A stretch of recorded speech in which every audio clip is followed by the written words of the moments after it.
everybody, Randy here. I just wanted to go over a couple of more points and performances for the snatch, for the barbell snatch, for 3.1 lotus.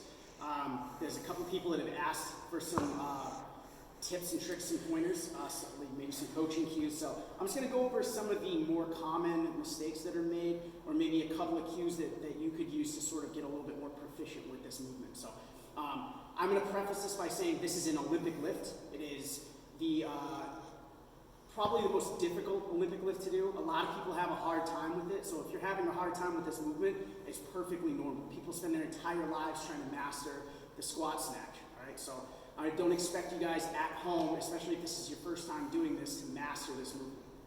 That being said, there are a couple of things that we can do to sort of get a little bit more proficient with the movement of the bar. So the first thing that I want to point out is trying to keep the bar as close to the body as possible and trying to keep that bar path as straight as possible. So the biggest faux pas I would say a lot of people use is what we call a stripper pull, which is if this is my hip here and these are my shoulders, I'm down in that position getting ready to pull on that snatch, and my hips come up and I'm almost parallel with the ground, right? So what that means is now that the weight is shifted backwards, my hips are going to start flying forward, all right, as I'm extending into that vertical position, which is going to push that bar away from the body, and now I'm forced to pull that bar inward, all right? So the whole point of this is if I can get that bar to travel in a straight line up, it's going to come in a straight line down,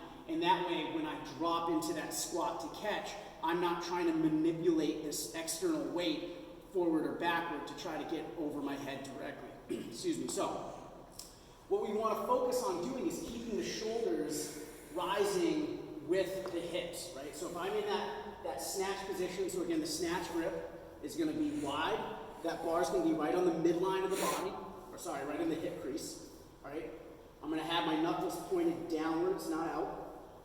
As I'm setting up in that snatch pull position, all right, I want to, again, avoid that hip coming up quick. So I'm going to press through the ground, making sure that I have even pressure in the midline of the foot all the way through, all right?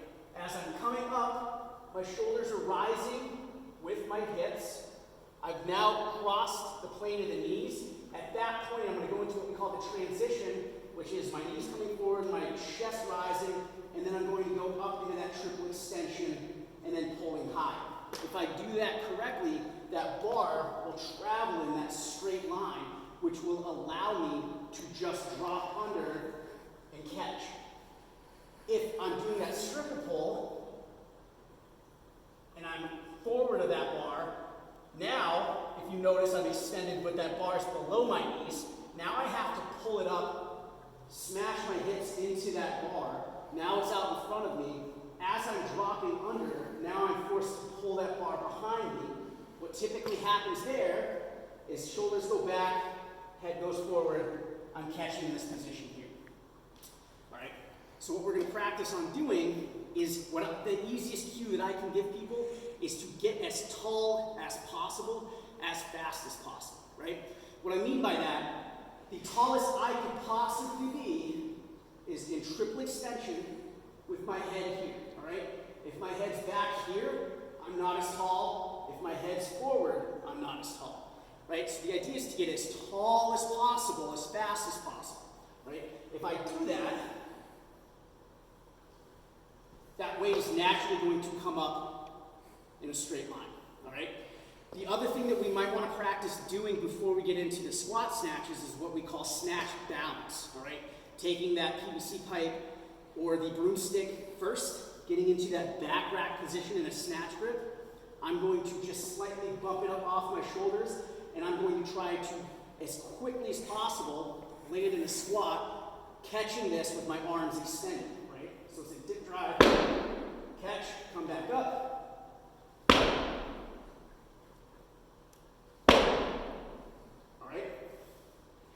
If I can combine those two things that I practice, getting as tall as possible, as fast as possible, and then transitioning into that snatch balance, I'm going to get under that bar a lot quicker, right?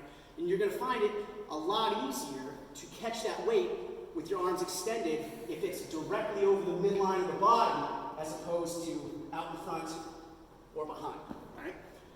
So try those two cues. Try to keep that bar close to the body, get as tall as possible, and then drop underneath as fast as possible after practicing those snatch balances, is just sort of see where that brings you as far as maybe getting a little bit faster or being able to use a little bit more weight in these snatches. So it's a very difficult movement.